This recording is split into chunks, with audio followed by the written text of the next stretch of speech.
What happens when a woman discovers her billionaire husband is cheating? What if she's 6 months pregnant with their first child, the long-awaited heir to a colossal fortune?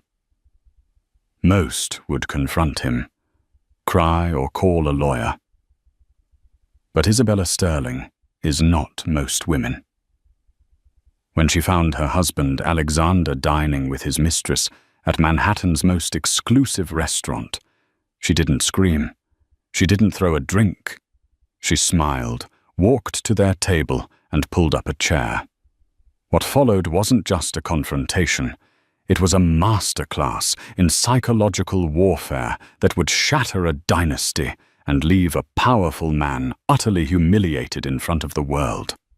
This is the story of how a woman's quiet grace became her most devastating weapon. The life of Isabella and Alexander Sterling was a meticulously curated masterpiece. To the outside world, they were the pinnacle of New York society. Alexander Sterling, the 38-year-old CEO of Sterling Global, a multi-generational real estate and tech empire, was devastatingly handsome, sharp, and commanded any room he entered. His name was synonymous with power, his face a regular feature in Forbes and Time. Isabella, at 32, was his perfect counterpart. She wasn't just beautiful. She possessed a serene elegance and an intellect that often went underestimated. An art historian with a degree from the Sorbonne, she ran the Sterling Foundation, the charitable arm of the family empire, with quiet efficiency and genuine passion. Their marriage, 5 years in the making, was considered a merger of equals New World ambition, meeting Old World grace. Their home was a sprawling penthouse on Park Avenue, a testament to minimalist luxury, with panoramic views of Central Park. Its walls were adorned with a collection of art that Isabella had personally curated, a mix of impressionist masters and daring contemporary artists. It was a home built for magazine spreads and hosting powerful people, a stage for their perfect life. And now the final piece of that perfect life was falling into place. Isabella was 6 months pregnant with a son, the future heir to the Sterling dynasty. Alexander's father, the formidable patriarch Charles Sterling, was ecstatic. The board of directors was placated. The legacy was secured. But inside the gilded cage, the gold was beginning to flake. The change in Alexander had been subtle at first, a slow erosion of intimacy. He started working later, his excuses plausible but increasingly frequent. Board meetings running over, a late-night call with the Tokyo office, putting out a fire with the new acquisition. He would come home smelling of a faint, unfamiliar perfume, something floral and exotic, starkly different from Isabella's subtle scent of sandalwood and vanilla. He'd blame it on a client or a colleague. His phone, once casually left on the nightstand, was now perpetually in his pocket or placed face down. He would take calls in his study, with the door firmly closed, his voice a low, urgent murmur. When she entered, he would end the call abruptly. "Just Julian, coordinating the gala," he'd say, naming his ever-loyal chief of staff. But his eyes wouldn't quite meet hers. Isabella was no fool. She had been raised in a world where marriages were often strategic alliances, and infidelity was a quiet, dirty secret. But she believed they were different. Theirs had started with a genuine spark, a meeting of minds at a gallery opening where they debated the merits of Rothko for an hour. He had pursued her relentlessly, charmed by her wit and her refusal to be impressed by his name alone. He had promised her a partnership, a life of shared passions, not just shared assets. The pregnancy should have been their moment of ultimate union. In the first few months, Alexander was attentive, almost reverently so.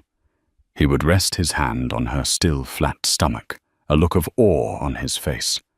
"Our son Izzy," he'd whisper. "He's going to change the world." But as her belly grew, so did the distance between them. The loving gestures became mechanical. The compliments felt rehearsed. The chill started to set in. The first concrete clue came in the form of a credit card statement. Isabella handled their personal finances, a task Alexander found tedious. Tucked between charges for the foundation's annual gala and a custom-built crib was a charge for $75,000 from a boutique jeweler she'd never heard of Seraphine's atelier. It wasn't her birthday. It wasn't their anniversary. When she casually asked him about it, he froze for a fraction of a second before composing himself. "Ah, that," he said, waving a dismissive hand. "It's a gift for my mother. Her birthday is next month. I wanted to get something special." It was a perfect lie. Plausible, thoughtful even. Except for one small detail, Isabella had already purchased a birthday gift for her mother-in-law, a rare first-edition book they had discussed with Alexander weeks ago. He had forgotten. The lie, so smooth and yet so clumsy, was like a shard of glass in her heart. She didn't confront him. Her mind, trained to analyze the subtleties of art and history, began to see the patterns. The late nights, the secret calls, the phantom perfume, the extravagant, unexplained gift. They were brushstrokes in a portrait of deceit. Crying or screaming would achieve nothing. It would only give him the chance to lie more, to gaslight her, to call her hormonal and emotional due to the pregnancy. No. If Alexander was playing a game, she would learn the rules and play it better. She would not be a hysterical pregnant wife. She would be a sterling. And sterlings did not lose.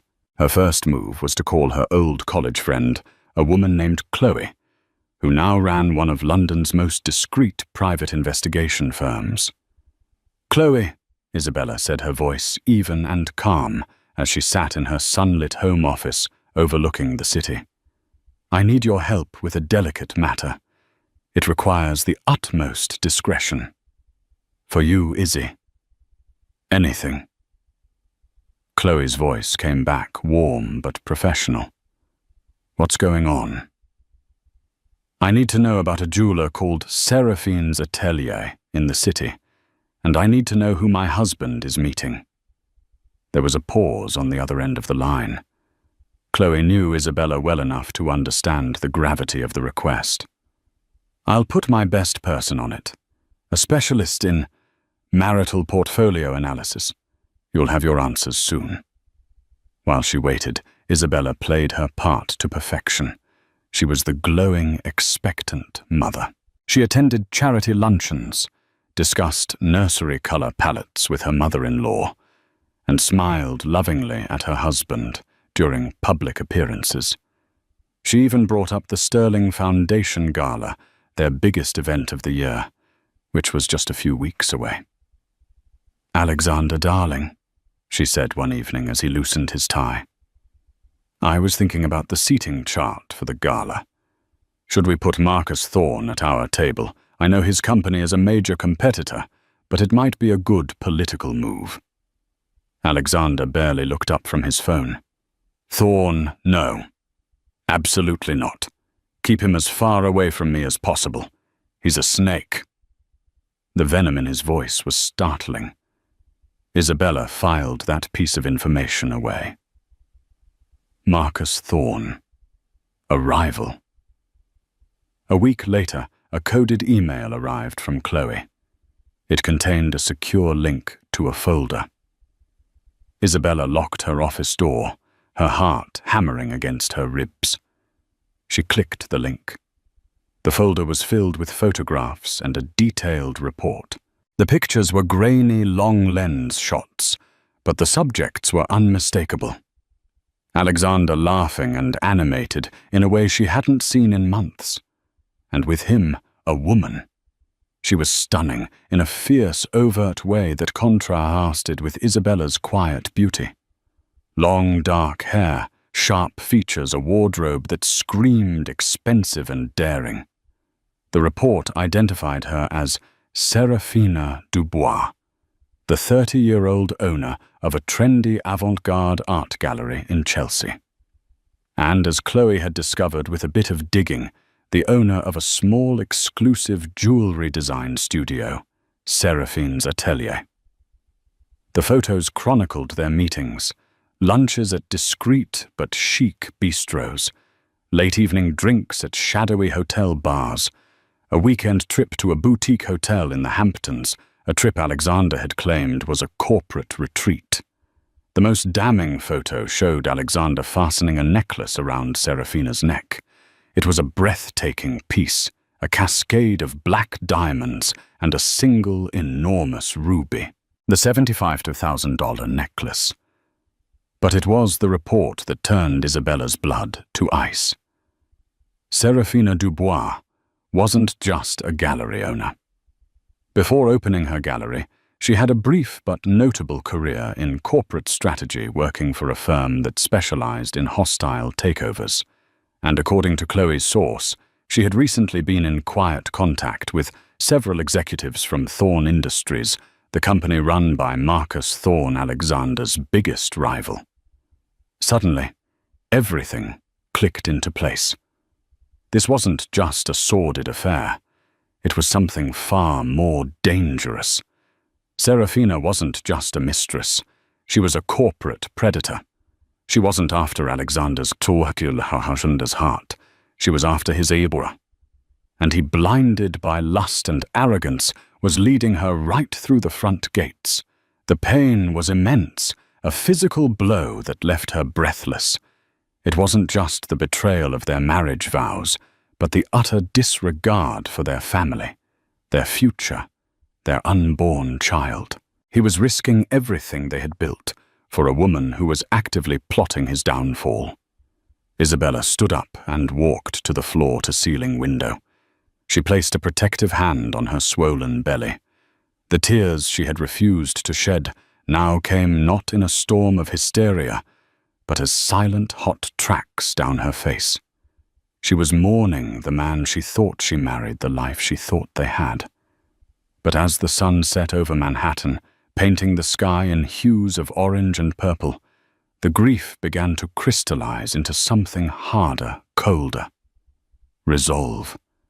She would not let this woman destroy her family's legacy. She would not let Alexander's folly ruin her son's birthright. He had made his move. Serafina had made hers. Now it was her turn to play. Her plan began to form not in a burst of anger, but as a slow, calculated strategy. A public divorce would be messy, ugly, and might give Serafina the chaos she needed to help Marcus Thorn make his move. A private confrontation would be met with lies and denial. No, the humiliation had to be as public as their life yet, as intimate as his betrayal. It had to be a statement, a move so audacious that it would leave him powerless. The PI's report mentioned their favorite meeting spot, L'Etoile, a restaurant so exclusive it didn't have a public number.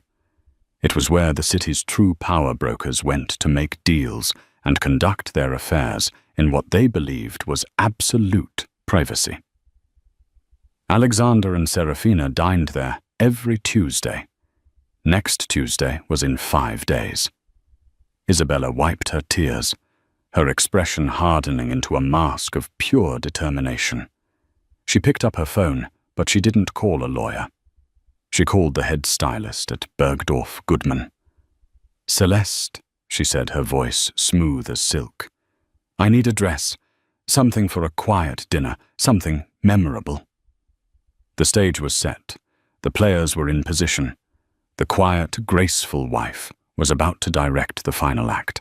The 5 days leading up to Tuesday were a masterclass in deception. Isabella moved through her life with a newfound purpose, her grief and anger hidden beneath a veneer of serene domesticity. She was no longer just a wife. She was a general preparing for battle. She met with Celeste at Bergdorf's in a private salon. She didn't want something flashy or revealing. She needed armor. She chose a dress of deep emerald green silk, a custom design by Carolina Herrera. It was deceptively simple, with long sleeves and a high neckline, but it was tailored to perfection, draping over her 6-month pregnant belly, in a way that was both elegant and profoundly maternal. The color was chosen deliberately, the color of envy, but also of rebirth and power. It would stand out against the restaurant's crimson and gold decor.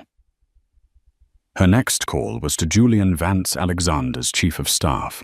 Julian was in his early 40s, perpetually dressed in impeccable suits, his loyalty to the Sterling family absolute. He had served Alexander's father before him and viewed the Sterling legacy with near religious reverence. He was smart, discreet, and Isabella suspected not entirely blind to his boss's recent indiscretions. "Julian," she said, catching him between meetings, "I need a small favor, and it needs to stay entirely between us." "Of course, Mrs. Sterling. Anything." "I need to see the final draft of the prenuptial agreement Alexander and I signed." There was a slight hesitation. "Is everything all right?" "Everything is fine," she replied, her voice placid. "I'm working on our estate planning for the baby, and my lawyer needs to cross-reference a clause. It's just tedious paperwork." The lie was smooth, corporate, and believable. Julian, ever the efficient soldier, sent a secure digital copy to her private email within the hour. That evening, Isabella didn't read it. She already knew what it contained. Her own father, a shrewd old-money patriarch himself, had insisted on a particularly robust infidelity clause, one that Alexander, in his love-struck arrogance 5 years ago, had barely glanced at before signing. The clause was an ironclad fortress. In the event of proven adultery, especially while expecting a child who was the designated heir control of Isabella's shares in Sterling Global, a significant non-voting block gifted to her upon marriage would immediately become voting shares. Furthermore, she would gain 2 seats on the Sterling Foundation's board and unilateral control over a substantial trust fund established for their future children. It was a nuclear option her father had put in place, hoping she would never need it. Instead of reading the prenup, she spent the evening researching. She delved into every article, every financial report, every snippet of gossip she could find on Marcus Thorne and Serafina Dubois. She discovered that Thorne Industries had been attempting a stealth acquisition of a smaller tech company that Sterling Global was also in the final stages of acquiring. This wasn't just a rivalry. It was an active corporate war. The intel Serafina could be feeding him would be devastating. She could be leaking bid numbers, negotiation strategies, internal weaknesses. Alexander wasn't just having an affair. He was committing corporate treason. Her anger was a cold, hard knot in her stomach. The sheer scale of his stupidity was breathtaking. On Saturday, she attended a charity luncheon for the New York Public Library. Several of the city's most powerful wives were there, women who traded information like currency. Isabella listened more than she spoke, steering the conversation with subtle questions. "I saw the most fascinating gallery in Chelsea the other day." She mentioned to a group that included the wife of a major banker. Dubois Gallery. The owner, Serafina, seems to have burst onto the scene. So ambitious. One of the women, a notorious gossip named Beatrice, took the bait immediately. "Ambitious is one word for it," she sniffed. "Climber is another. She's been seen everywhere with everyone. Last year, it was some European duke. Now she seems to have her sights set on the corporate world. I heard she's very close with Marcus Thorne." "Really?" Isabella asked, her expression one of mild curiosity. "Oh, yes." Beatrice continued, delighted to be the center of attention. My husband says Thorne is using her as a social consultant. We all know what that means. The pieces were not just connecting, they were forming a mosaic of conspiracy. Serafina was Thorne's weapon, aimed directly at the heart of Sterling Global. On Monday, the day before the dinner, Isabella made her final preparations. She scheduled a hair and makeup appointment for the following afternoon. She laid out the emerald dress along with a pair of low-heeled Manolo Blahniks and the simple strand of pearls her own grandmother had given her. It was a classic, unimpeachable look. Her final and most critical move was to set up a meeting for Wednesday morning, the day after the dinner. She sent a single encrypted email from a private account. It was not addressed to her lawyer. It was addressed to Charles Sterling, her father-in-law. The subject line was simple: urgent family matter regarding the future of the company. She requested a meeting at his private office alone. Charles, a man who wasted no time on trivialities, confirmed within minutes. 9 a.m. With that, her chessboard was set. Every piece was in position. She had the evidence from the PI. She had confirmation of Serafina's link to Thorne. She had her legal standing via the prenup. And she had an audience with the one man who could bring Alexander to his knees without destroying the company his father. The dinner at L'Etoile would not be the start of the war. It would be the checkmate. That night, Alexander came home late again. He looked tired, but energized, a strange combination she now understood. He had likely just left Serafina. He brought her a small bouquet of white roses. "For you, Izzy," he said, kissing her cheek. The scent of that other woman's perfume clung to his suit jacket. "Just thinking of you and our boy." Isabella accepted the flowers with a gentle smile. She held his gaze, her heart, a block of ice. "Thank you, darling. They're beautiful." Inside, she was screaming. The hypocrisy was so profound it was almost surreal. He stood there, offering a token of his supposed affection, while actively dismantling their life and risking their son's future. "Are you feeling all right?" he asked, a flicker of something guilt concern in his eyes. "You seem quiet." "Just a little tired," she said, placing a hand on her belly. "The baby has been kicking all day. He's a strong one." She let her words hang in the air, a subtle reminder of what he was betraying. He nodded, the flicker of guilt extinguished, replaced by a familiar dismissive confidence. "He's a Sterling. Of course he's strong." Isabella went to bed early, claiming fatigue. But she didn't sleep. She lay awake, staring into the darkness, her mind calm and clear. She felt no fear, only a profound and chilling sense of clarity. She was not the victim in this story. She was the arbiter. She was the one who would decide how it ended. She thought about the woman she had been 5 years ago, the hopeful art historian swept off her feet by a charismatic billionaire. She had believed in fairy tales. Now she knew better. Life wasn't a fairy tale. It was a game of power. And she was about to show everyone, most of all her husband, that she knew how to win.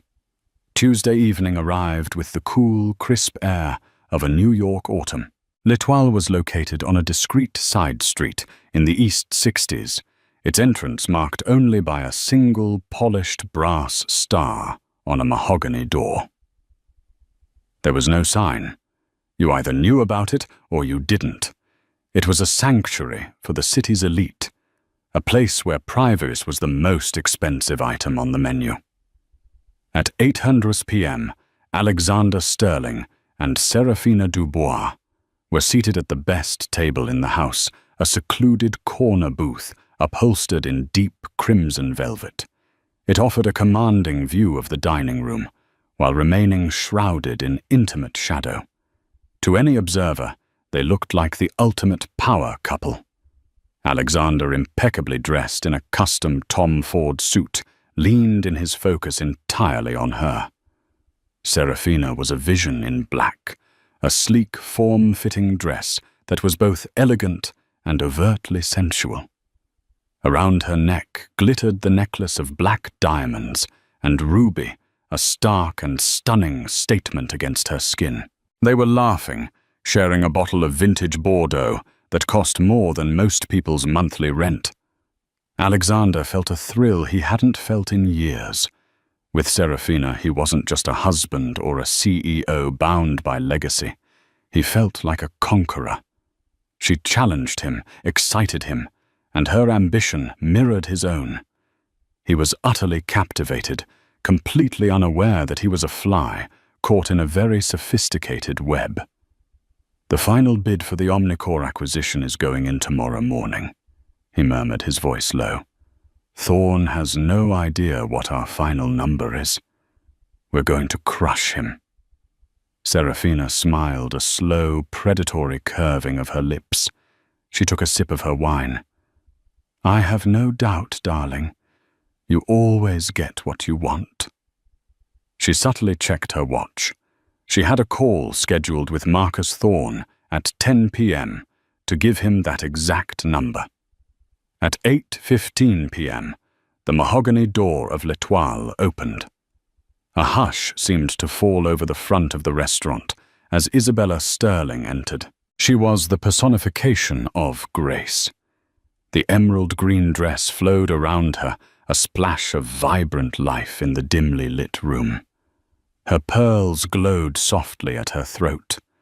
Her hair was swept back in an elegant chignon, and her makeup was subtle, emphasizing her luminous eyes. She wasn't just pregnant. She was regal, a Madonna carrying the heir to a dynasty. The maitre d', a man named Jean-Pierre, who had managed the restaurant for 20 years and prided himself on his unflappable discretion, felt a jolt of pure panic. He rushed forward. "Mrs. Sterling!" What a wonderful surprise. We were not expecting you." Isabella gave him a warm, serene smile that did not reach her eyes. "Jean-Pierre, lovely to see you. I was just in the neighborhood and felt a sudden craving for your famous truffle risotto. I'm sure you can find a small table for me." Her tone was light, but her eyes scanned the room. Landing directly on the corner booth where her husband sat his back partially to her, Jean-Pierre began to sweat. "Of course, Mrs. Sterling, but perhaps a table by the window. It is quieter."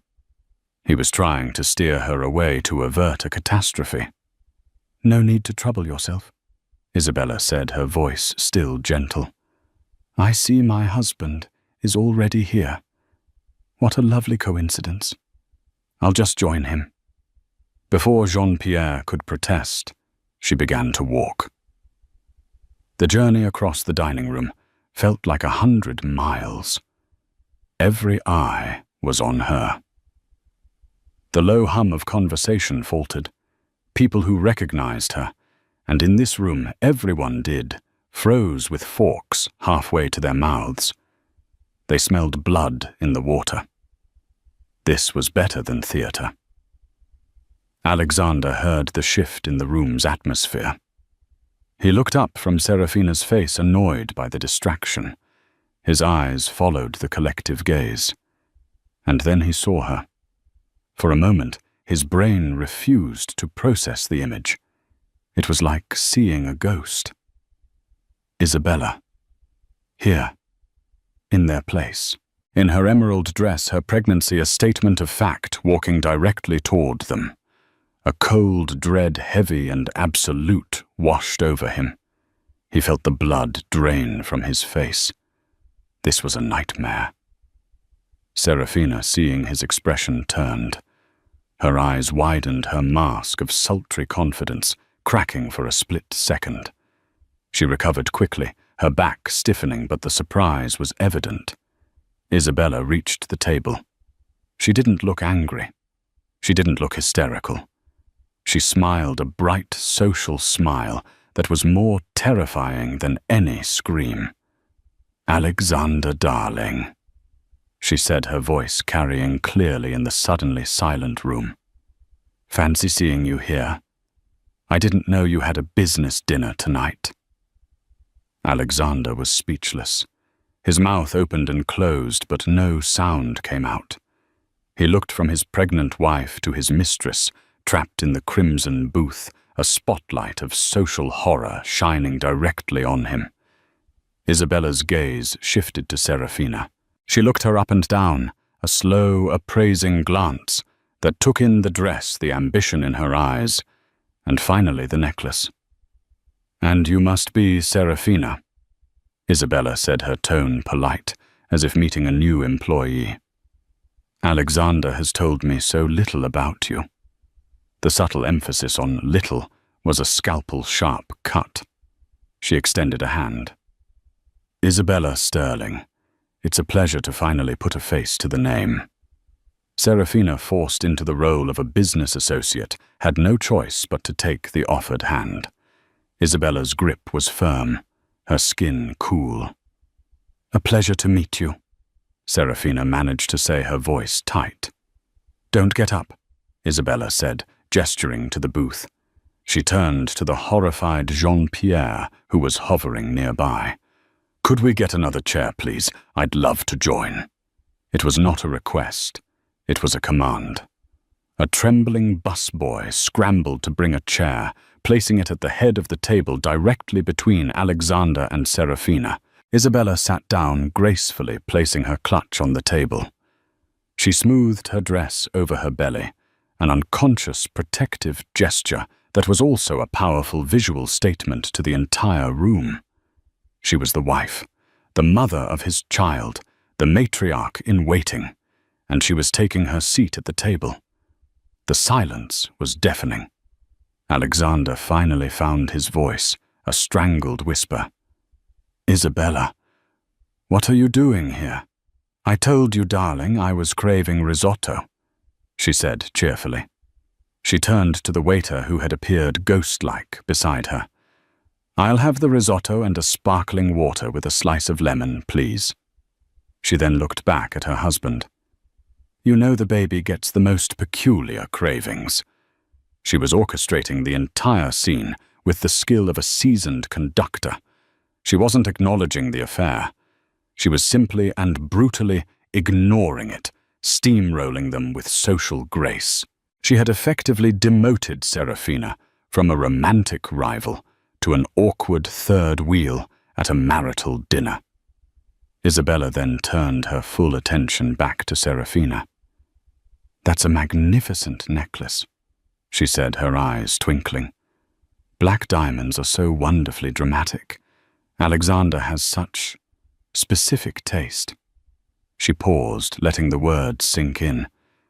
"In fact, it looks remarkably similar to a design I saw in a family lookbook. A sterling heirloom, I believe it was called the Nightfall Ruby, commissioned by Alexander's great-grandfather. Of course, this must be a modern interpretation.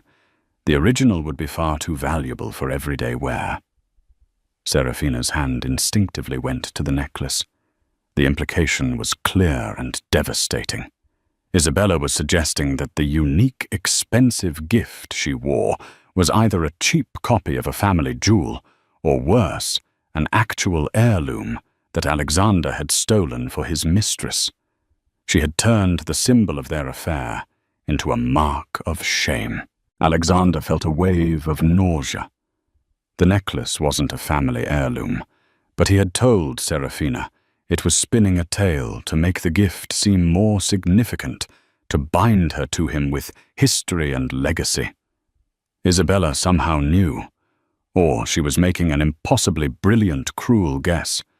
Either way, he was exposed as both a cheat and a liar in a single, elegant sentence.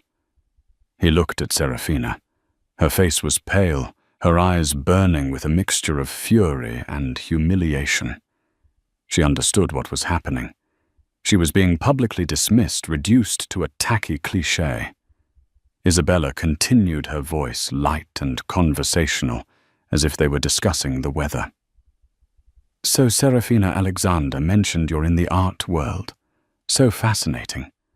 We must have you consult on the new wing of the children's hospital the Foundation is building.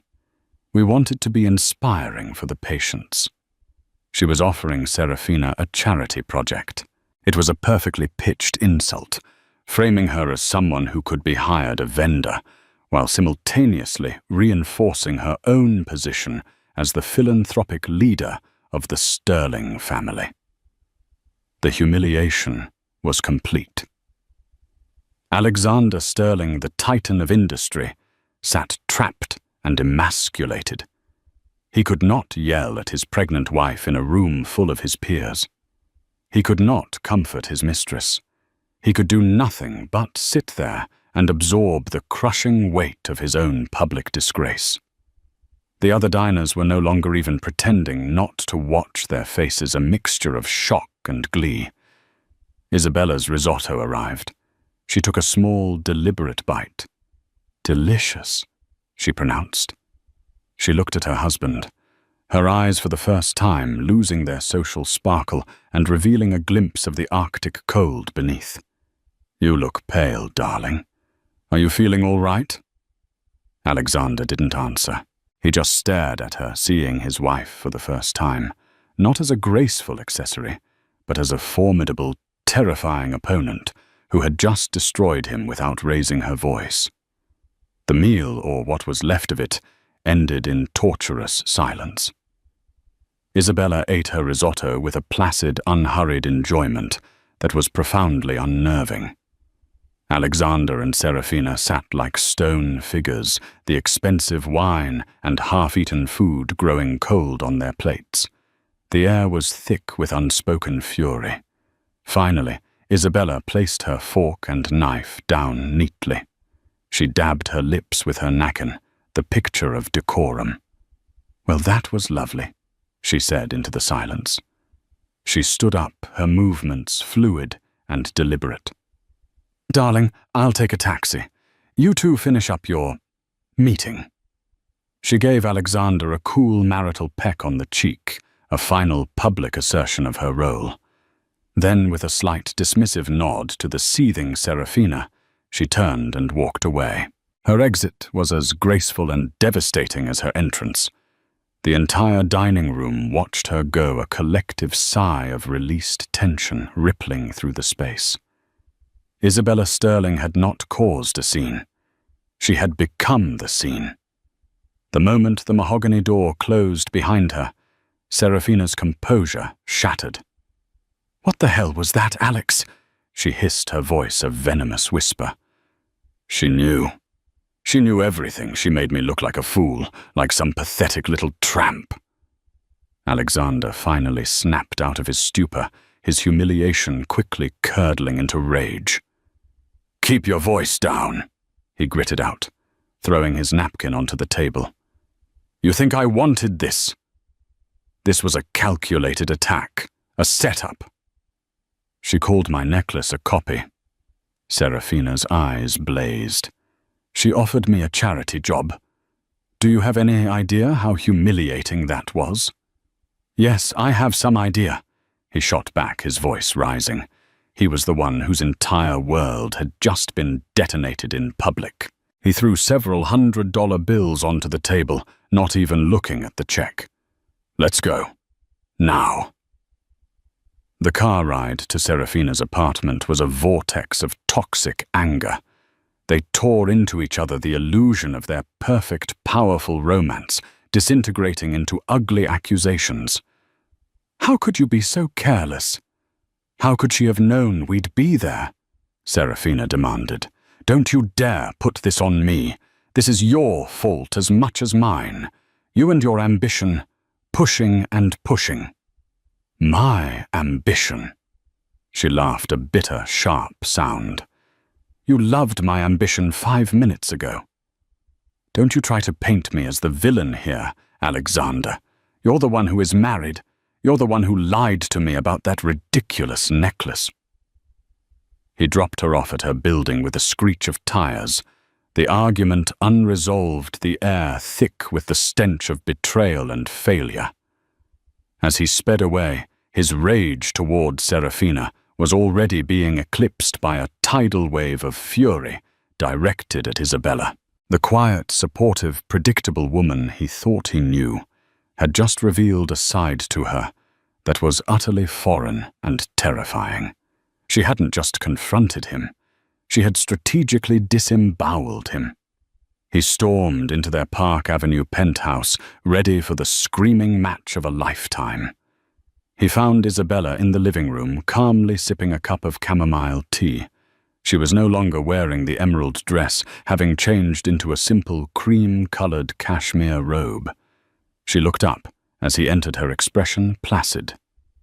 "You're home early," she said quietly. The dam of his anger broke. What the hell was that, Isabella? What was that disgusting theatrical display? Do you have any idea what you've done? "Yes," she replied, her voice losing its softness and taking on a steely edge. "I believe I do. I revealed the truth in a manner you couldn't lie your way out of, though I'm sure you will try.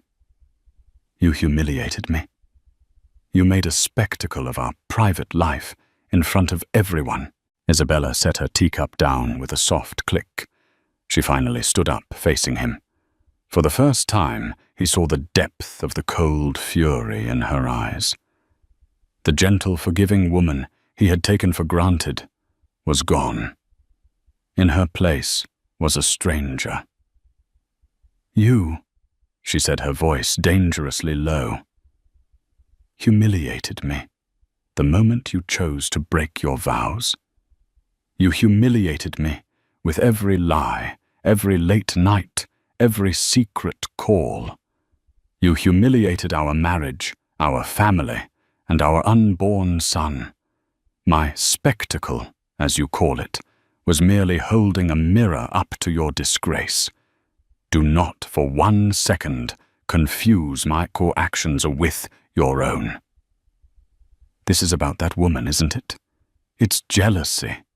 Isabella let out a short, sharp laugh, devoid of all humor. "Jealousy? Oh, Alexander, you are so breathtakingly arrogant. You think this is about her?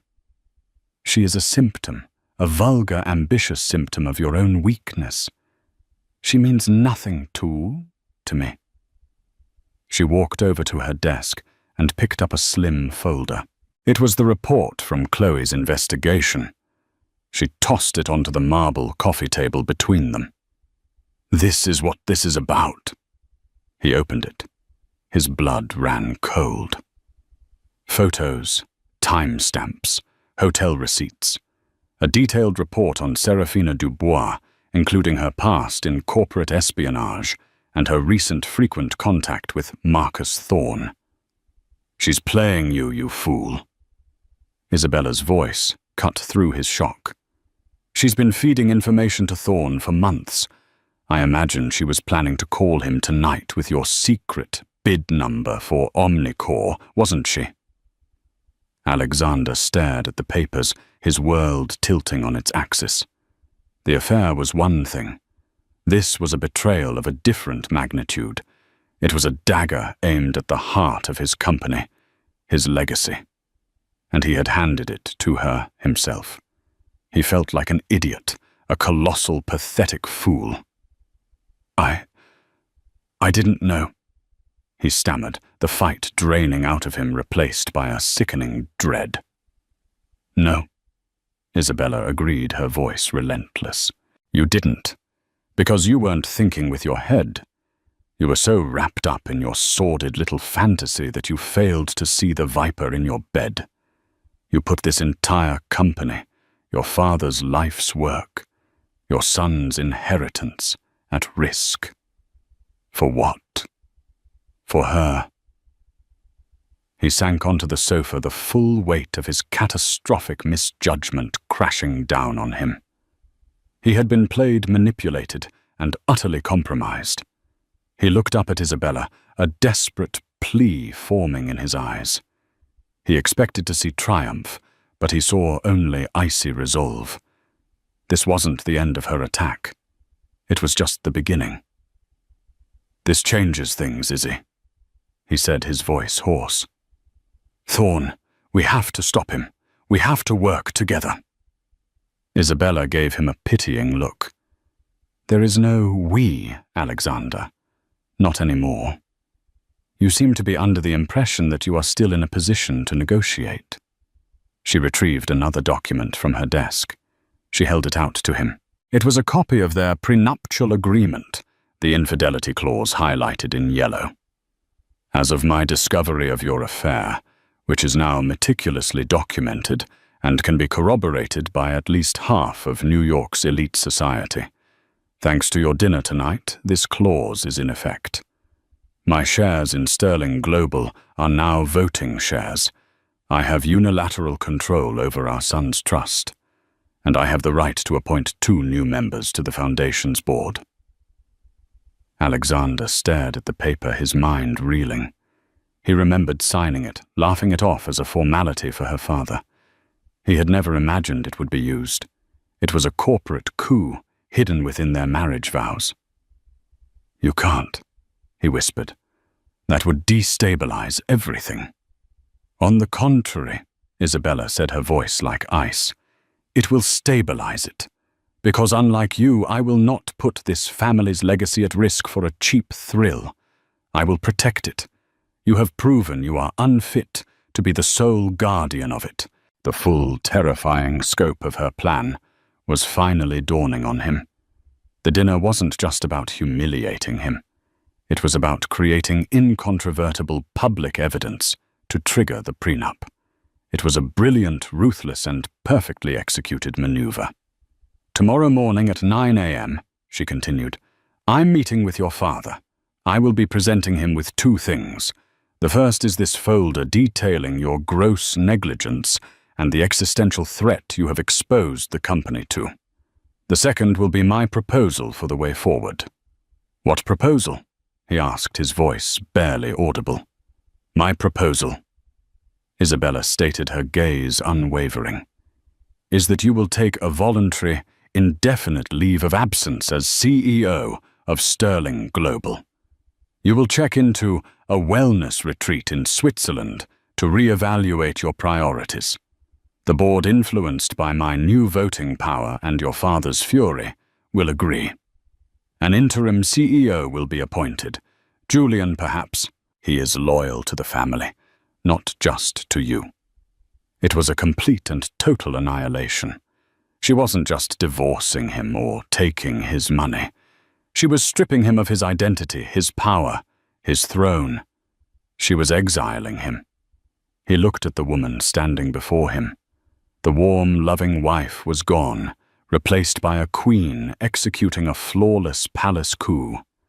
He had mistaken her grace for weakness.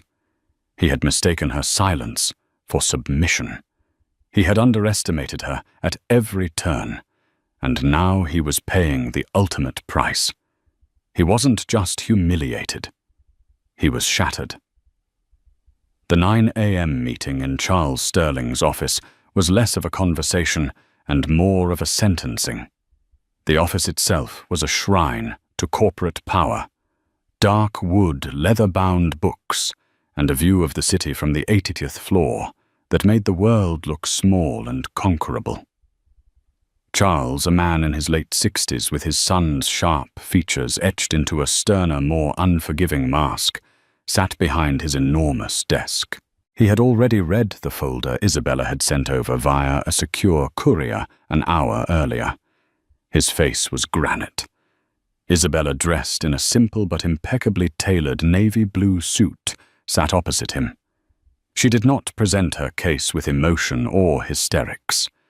She laid out the facts with the cool, detached precision of a corporate lawyer. She detailed Alexander's affair, Serafina's connection to Marcus Thorne, and the imminent danger to the Omnicore acquisition. She finished by sliding a copy of the now activated prenuptial agreement across the desk. "He has become a liability to the family and to the company," she stated simply. "His judgment is compromised, Action must be taken.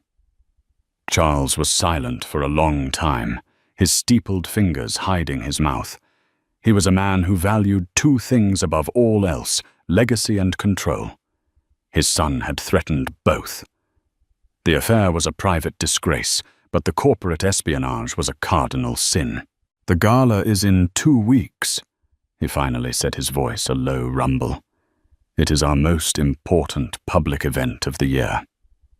"I am aware," Isabella replied, "which is why Alexander's leave of absence must begin immediately.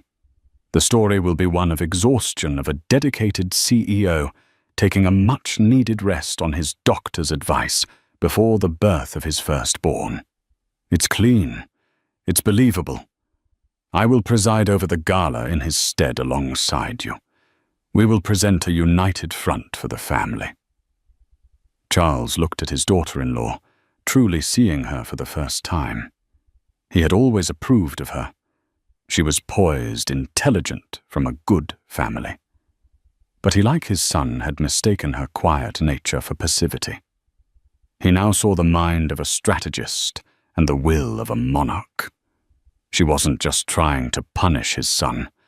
She was actively preserving the empire. In a twisted way, he was enforced. She was more of a sterling than his own son had been. "And what of Seraphina Dubois and Marcus Thorne?" he asked. "Leave them to me," Isabella said, a glint in her eye. "I believe they are about to have a very bad day." While Isabella met with Charles, Alexander's world was collapsing. His frantic calls to Seraphina went to voicemail. Finally, a single text message came through. "Don't contact me again. My arrangement with Thorne is terminated. You're poison." She was cutting her losses, a rat deserting a sinking ship. Then the call came from his father's office. It wasn't a request, it was a summons. The confrontation between father and son was brutal. Charles did not yell. He expressed his disappointment with a quiet, lethal contempt that was far worse than any tirade. He laid out Isabella's terms not as a proposal, but as a foregone conclusion. Alexander tried to argue to defend himself, but his words were empty. He had no leverage. He had been outmaneuvered by his wife and condemned by his father. By noon, his exile was official. The board was informed, the press release drafted. Alexander Sterling, the king of New York real estate, was gone. Isabella's next move was surgical. Using the information from the PI, she sent an anonymous, encrypted package to the board of directors of Thorne Industries. It contained proof of the corporate espionage scheme, detailing Seraphina's role as an industrial mole and evidence that Marcus Thorne had sanctioned it. She included a subtle hint that this information could easily find its way to the SEC. Thorne, a ruthless but not stupid man, would be forced to clean house to avoid a federal investigation. Seraphina's career as a corporate weapon was over. Her gallery, funded by powerful men she had now alienated, would likely wither and die within a year. Isabella had dismantled her rival without ever speaking her name again.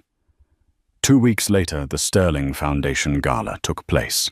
It was the social event of the season, and the gossip about Alexander's sudden sabbatical was the main topic of conversation. Isabella arrived on the arm of her father-in-law Charles. She was a vision of radiant power. She wore a gown of shimmering silver custom-made to accentuate her pregnancy. She dripped with the real Sterling family jewels, including the genuine Nightfall ruby necklace. She moved through the room with an unassailable confidence, greeting senators, billionaires, and cultural icons. She gave a speech that was both heartfelt and powerful, speaking of legacy family and the future, her son's future. She never mentioned Alexander's name once. It was a masterful performance. She wasn't just the CEO's wife anymore. She was the regent, the keeper of the throne. She had won. It wasn't a victory that brought her joy, but one that brought security. She had protected her child's future and her family's legacy from the recklessness of the man she had once loved. Her marriage was in ruins, but her life was her own. She held all the cards. Alexander was in a luxury clinic in the Swiss Alps, cut off and powerless, forced to confront the wreckage he had made of his life. Whether he could ever earn his way back, not to the head of the company, but to a place in his family, was a question only Isabella could answer. As she stood on the stage, looking out at the powerful faces watching her, one hand resting on her swollen belly, she felt a profound sense of peace. The gilded cage had been broken, not by escaping it, but by seizing control of it. The quiet wife had become a queen, and her reign was just beginning. In the world of the powerful, betrayal is often just another move on the chessboard. But what we've just witnessed is the story of a queen who refused to be a pawn. Isabella Sterling's journey wasn't about revenge. It was about reclamation. She reclaimed her power, her dignity, and the future of her family, not with screams and threats, but with intelligence, strategy, and an unbreakable will. She reminds us that true strength isn't always the loudest voice in the room, but often the quietest mind, the one that sees the entire board while others only see their next move. What did you think of Isabella's ultimate power move? Was she justified, or was her takedown too brutal? Let us know your thoughts in the comments below. If you love stories of drama, intrigue, and empowerment, make sure to hit that like button.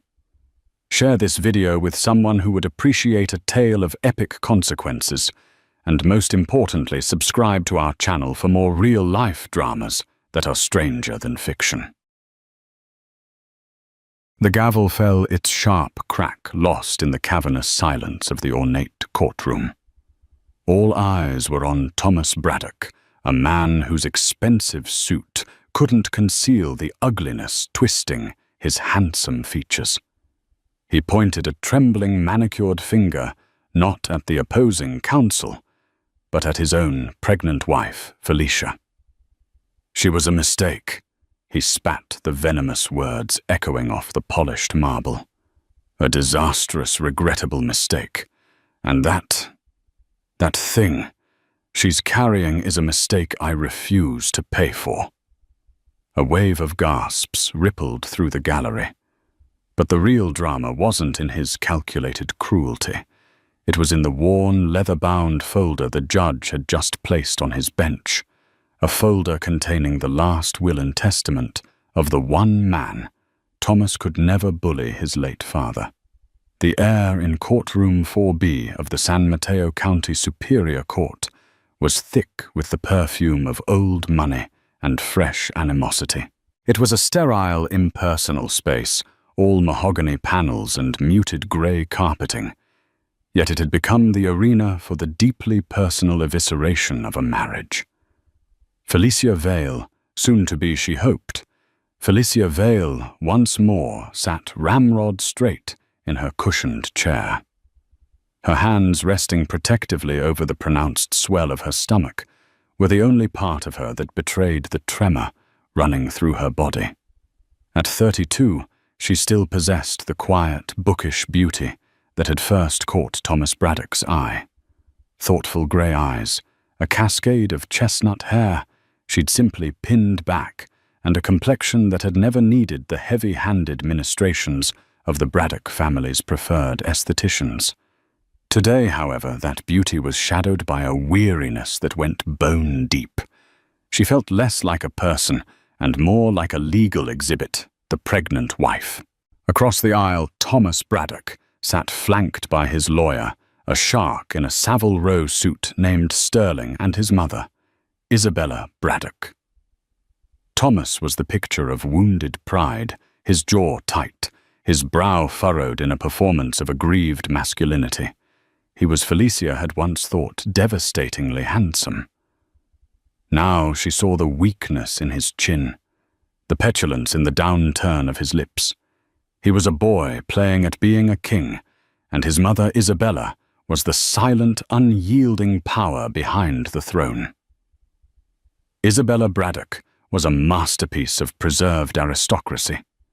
Her silver hair was coiffed into a helmet of glacial perfection. Her pearls were real, her Chanel suit was vintage, and her disdain was palpable. She hadn't looked at Felicia once, preferring to stare at the judge as if he were a tardy waiter. From the moment Thomas had brought Felicia home to the sprawling Braddock estate in Atherton, Isabella had treated her not as a future daughter-in-law, but as a hostile takeover bid. Felicia wasn't old money. Her father was a history professor, her mother a librarian.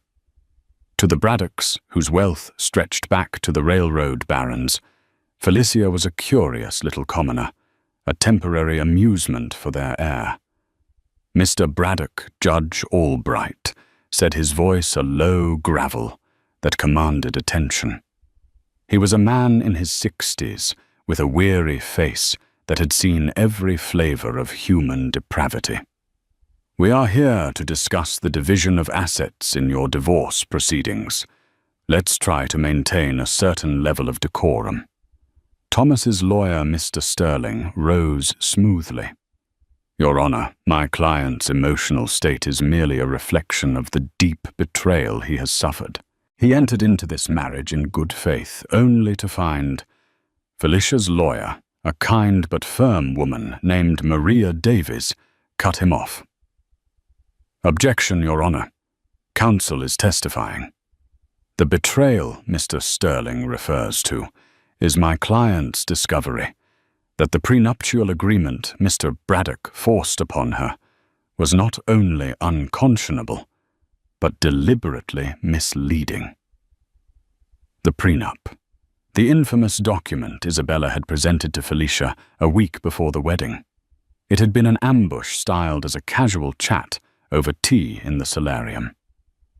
"Just a formality, dear," Isabella had purred, sliding the thick document across the glass table. "A way to keep things tidy. We wouldn't want any misunderstandings down the line."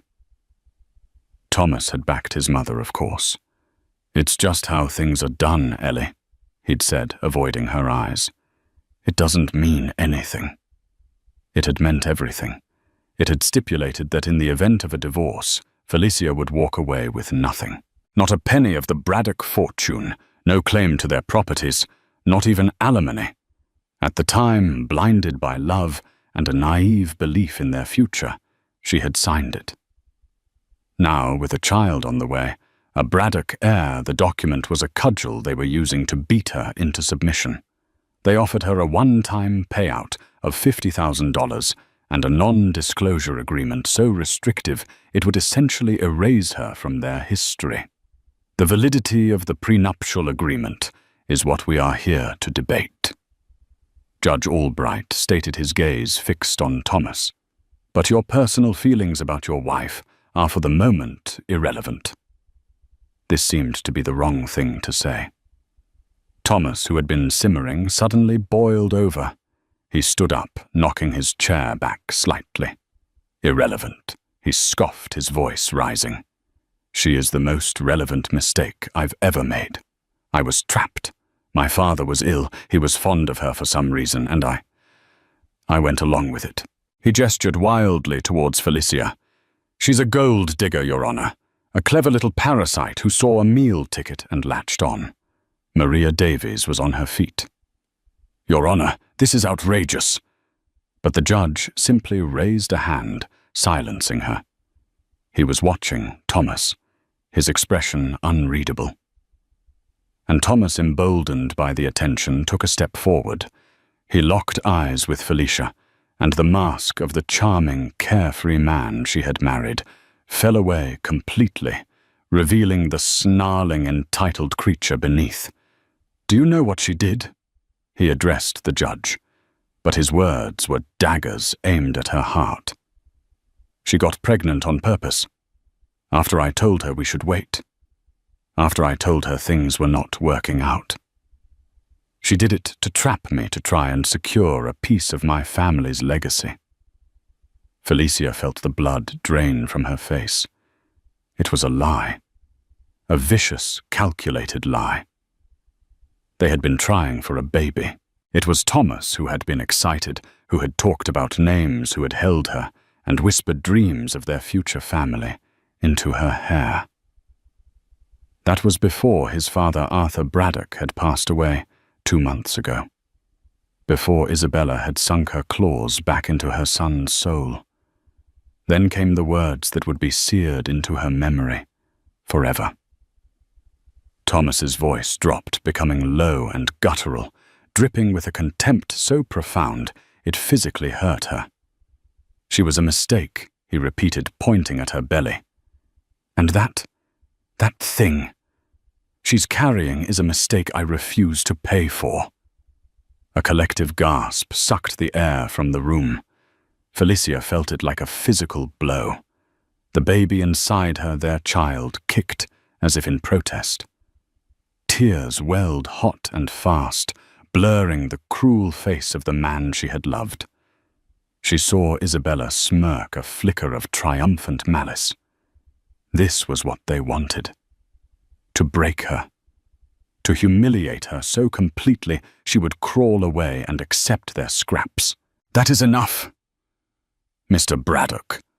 Judge Albright's voice was no longer weary. It was thunder.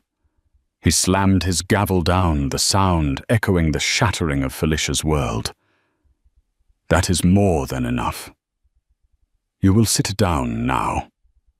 Thomas, looking slightly stunned by his own outburst, sank back into his chair, though his hateful glare remained fixed on Felicia.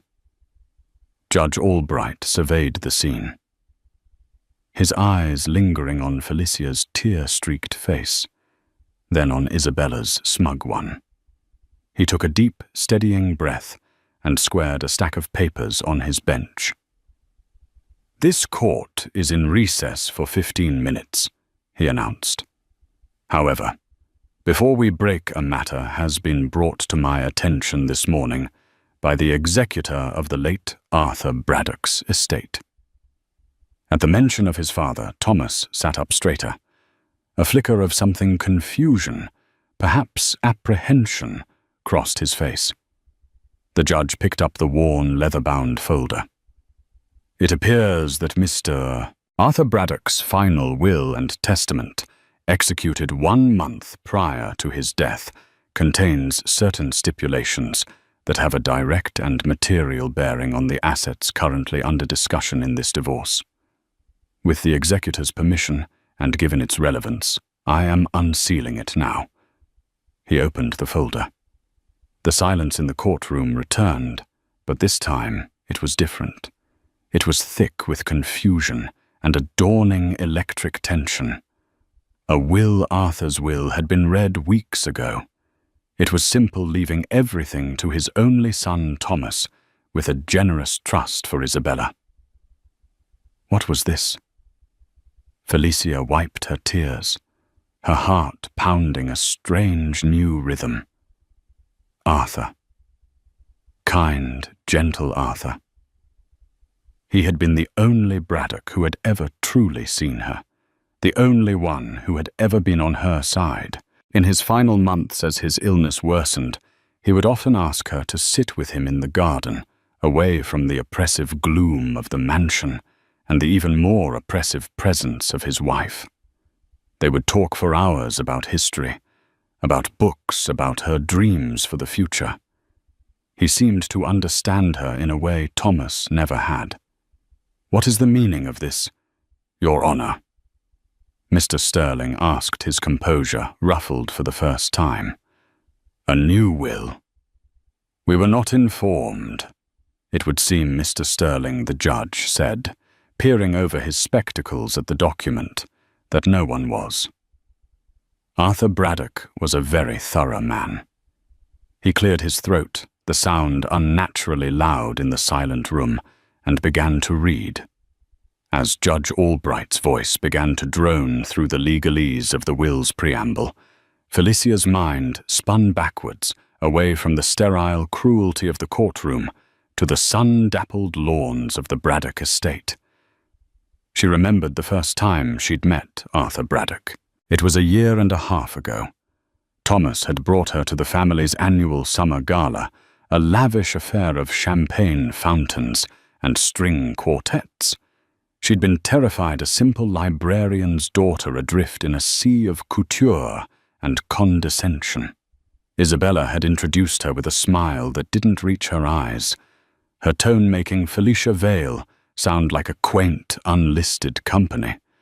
Felicia had escaped to the rose garden, overwhelmed when she found a man in a tweed jacket, his back to her, carefully pruning a climbing rose. He turned, and his eyes, a startlingly clear blue, held a warmth that was entirely absent from the main party. This was Arthur Braddock. "Ah, you've found my hiding spot," he'd said with a gentle smile. "Don't worry, I won't tell if you don't." They talked for nearly an hour. He didn't ask about her family's money or connections. He asked what she was reading. He asked about her work at the San Francisco Public Library, his face lighting up when she described her passion for historical archives. He spoke of his own love for history, a passion he lamented his son did not share. Thomas sees history as a list of assets acquired, Arthur had said, with a sad, knowing sigh. He sees the names Rockefeller, Carnegie, Braddock. But he doesn't understand the stories, the humanity. In that single conversation, Arthur had shown her more genuine interest and kindness than Isabella had in 6 months of strained dinners. He saw her not as an attachment to his son, but as a person. Over the next year, he became her quiet ally in the gilded cage of the Braddock family. While Isabella laid subtle traps and Thomas grew more distant under his mother's influence, Arthur would seek Felicia out. He'd leave a rare first-edition book on her bedside table or invite her to walk the grounds, sharing stories of the family that were not about wealth, but about love, loss, and folly. He was already ill then, a creeping lung disease that stole his breath but never his sharp intellect. As his condition worsened, the dynamic in the house shifted. Isabella became more controlling, treating her husband's illness as an inconvenience and tightening her grip on Thomas. The pregnancy had been a brief, shining moment of hope. Thomas had been ecstatic at first. It was his idea, a way to, as he'd put it, finally start our own family away from all the pressure. They'd celebrated with a trip to Big Sur, away from the oppressive atmosphere of the estate. He had put his hands on her still flat stomach and spoken of a future that felt real and full of love. The moment they returned, Isabella shattered it. Felicia overheard the argument from the top of the grand staircase. A baby. Isabella's voice was like ice. "Now, Thomas, you are an imbecile. You have no idea what you've done." "Mother, it's my child. Our child. I love Ellie." "Love," she'd scoffed. "You are infatuated with a librarian, Thomas, a nobody.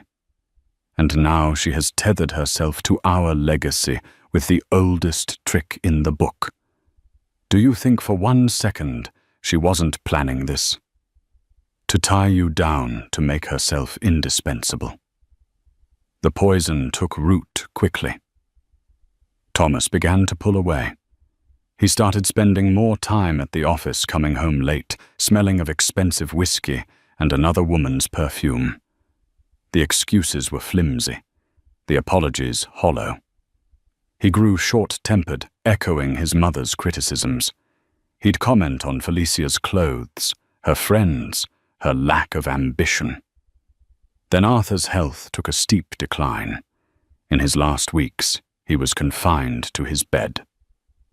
The house was somber and quiet. Isabella managed his care with ruthless efficiency, keeping visitors to a minimum, but Arthur would still ask for Felicia. One afternoon, just a month before he died, he beckoned her close. His breathing was labored, but his eyes were lucid. "Felicia," he rasped, taking her hand. His own was frail, all paper-thin skin and bone. "Don't let them break you. You have more strength than any of them." He'd looked pointedly at her stomach. "And you have a responsibility to that child, a responsibility to be strong." He'd made her promise. She hadn't understood the full weight of his words then. 2 weeks later, he summoned his personal attorney, a man Felicia had never met, to the house. Isabella had been furious, trying to insist that the family lawyer, Mr. Sterling, be present. Arthur, with a surprising burst of strength, had refused. "This is a private matter, Isabella," he'd said. The meeting had lasted for 3 hours. The next day Arthur seemed more at peace. He passed away in his sleep a month later. The first reading of the will had been exactly what everyone expected. A simple document leaving Braddock Enterprises and the bulk of the estate to Thomas. Isabella was granted a lifelong right to live in the family mansion and a generous stipend from a separate trust. It was so straightforward that Thomas had smirked a look of vindicated relief on his face. With his father gone, the final obstacle to his absolute inheritance and Isabella's absolute influence was removed. 2 days after that, Thomas had asked for a divorce. The words were cold, rehearsed. He'd said the marriage was a mistake, that he'd been pressured by his father's failing health. He presented it as a clean break, a return to the natural order of things. When Felicia, heartbroken and 7 months pregnant, had refused to be discarded so easily, he had turned vicious.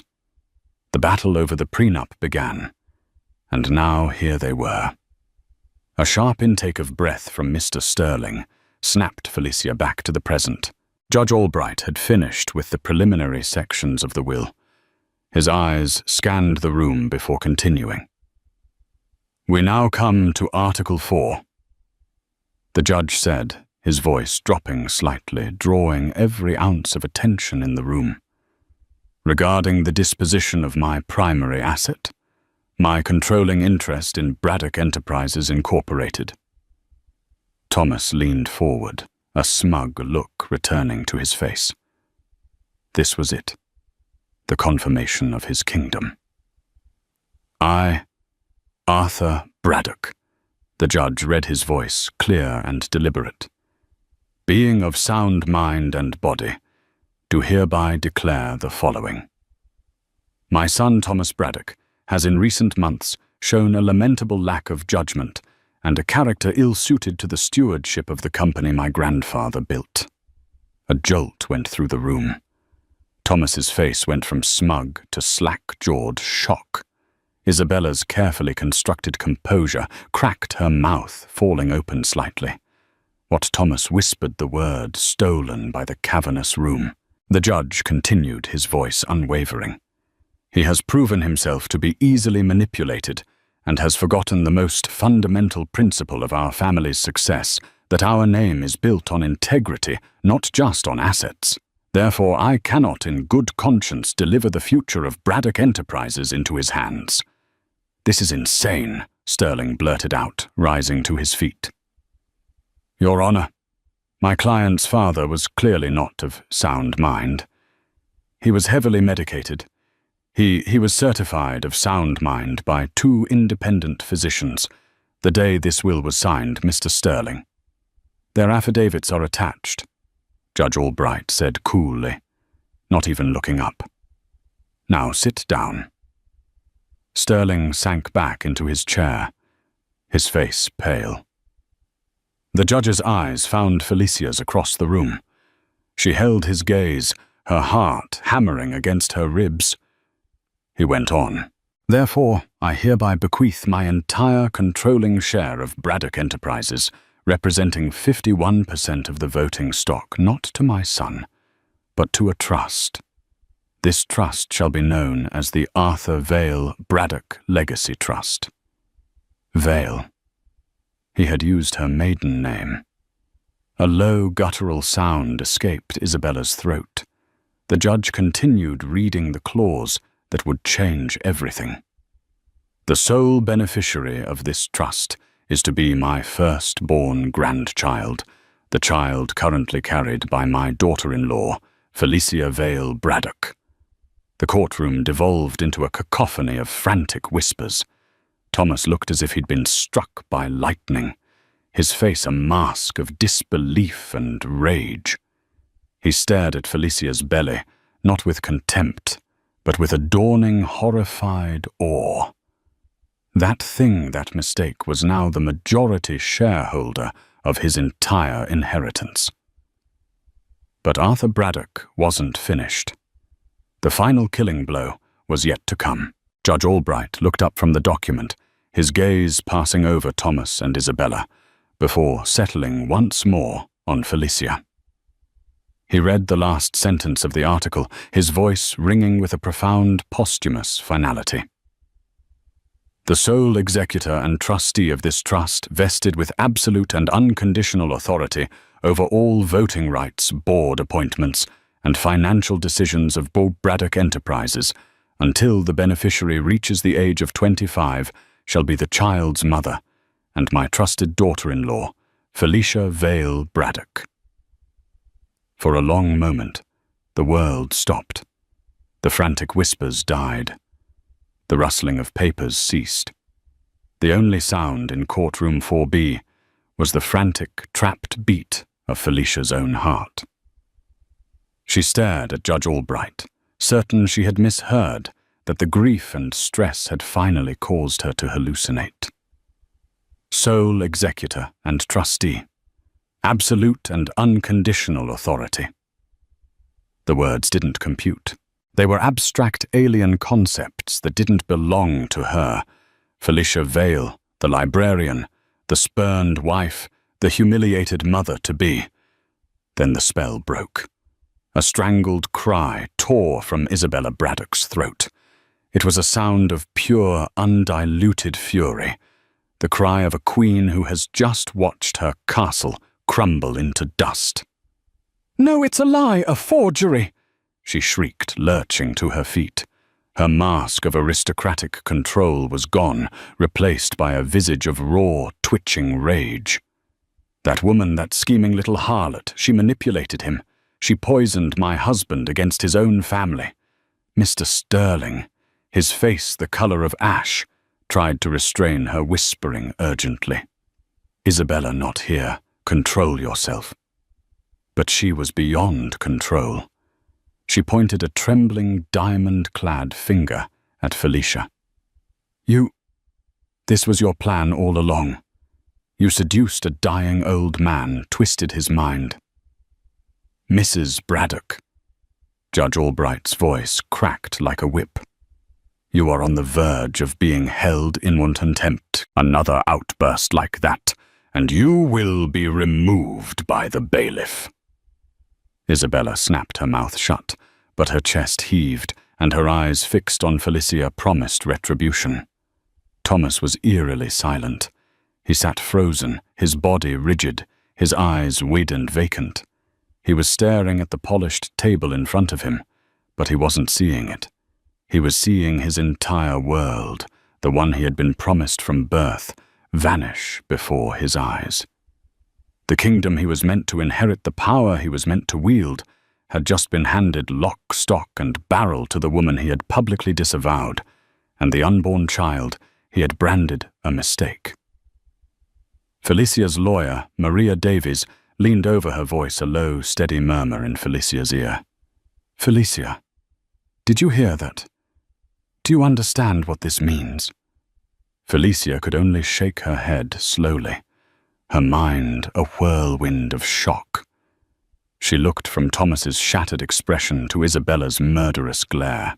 She felt a kick, a strong, solid thump from within, a reminder of the tiny, unknowing beneficiary at the center of this cataclysm.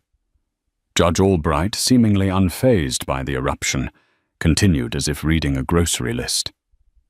"The will goes on to state," he said, his voice cutting through the residual tension, "that Thomas Braddock is to be granted a salaried position as President of Operations, reporting directly to the Board of Directors. A board that the new trustee," he paused, looking directly at Felicia, "has the sole authority to appoint or dismiss." The implication was brutally clear. Thomas was no longer the heir apparent. He was an employee who could be fired. By her.